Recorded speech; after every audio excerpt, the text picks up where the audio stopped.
Ang mabuting balita ng Panginoon ayon kay San Lucas, chapter 24, verse 13 to 35. Nang araw ding iyon, ang dalawa sa mga alagad ay patungo sa isang nayong tinatawag na Imaus. May 11 kilometro ang layo sa Jerusalem. Pinag-uusapan nila ang mga pangyayari.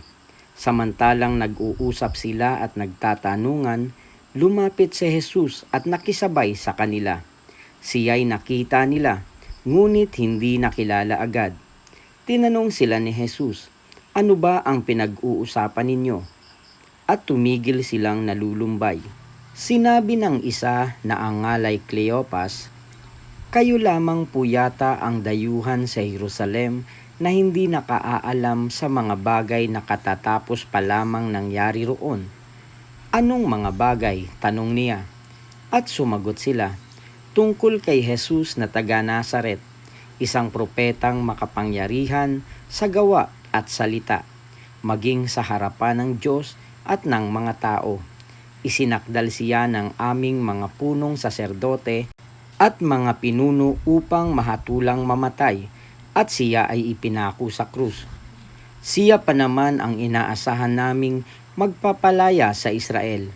Hindi lamang iyan, 3 araw na ngayon mula nang mangyari ito. Nabigla kami sa ibinalita ng ilan sa mga babaeng kasamahan namin.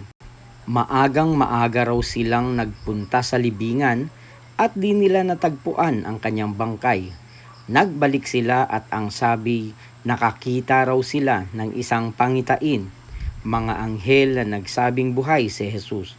Pumunta rin sa libingan ang ilan sa mga kasama namin at gayon nga ang natagpuan nila, ngunit hindi nila nakita si Jesus. Sinabi sa kanila ni Jesus, "Kay hahangal ninyo, ano't hindi ninyo mapaniwalaan ang lahat ng sinabi ng mga propeta?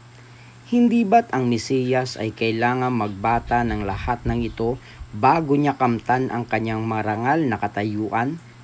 At ipinaliwanag sa kanila ni Jesus ang lahat ng nasasaad sa kasulatan tungkol sa kanyang sarili, simula sa mga aklat ni Moises hanggang sa sinulat ng mga propeta. Malapit na sila sa nayong kanilang patutunguhan at si Jesus ay waring magpapatuloy pa ng lakad. Ngunit siya ay pinakapigil-pigil nila. "Tumuloy na po kayo rito sa amin," anila, "sapagkat palubog na ang araw at dumidilim na." Kaya't sumama nga siya sa kanila. Nang siya'y kasalo na nila sa hapag, kinuha niya ang tinapay at nagpasalamat sa Diyos.